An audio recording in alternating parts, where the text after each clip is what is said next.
All right, and last but not least, the other boundary you need to set with men when dating is spiritual boundaries. Okay. Now, I'm not going to get too deep into this right now. I think I might need to make a separate video for this. But I'm going to say,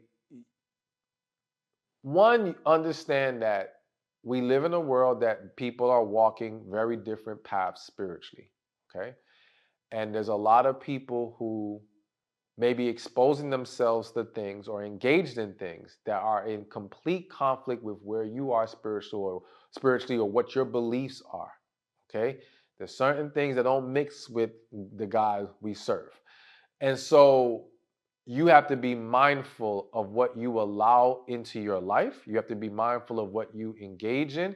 You got to be honest when you're dealing with someone who doesn't respect the boundary of trying to push you into practices or things that are out of alignment with what you need to be doing. All right.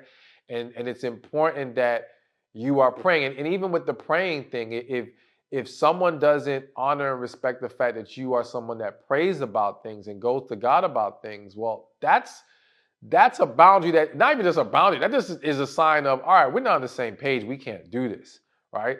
But I think it's important to discuss these things, because some people, again, find themselves getting caught up in very messy situations spiritually, okay? And don't don't know how to communicate, don't know how to address it properly, right? And even one thing, it's just coming to mind. I feel the need to mention this. It's hitting my spirit, right?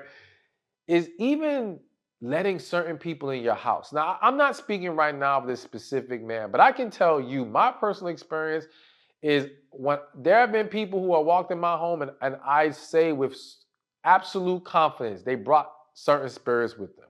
All right.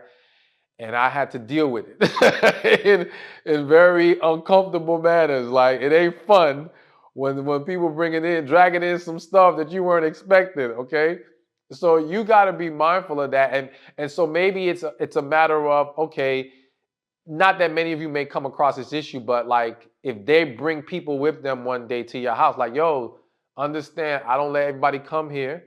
This is my sanctuary, and spiritually, I have to keep the peace here. So you gotta, like, let me meet this person before they come to my house. It might even be this guy. Like, don't be so quick to let any man just be up in your home when you haven't tested his spirit yet, when you haven't been able to see, okay, what's he into? What's he really about?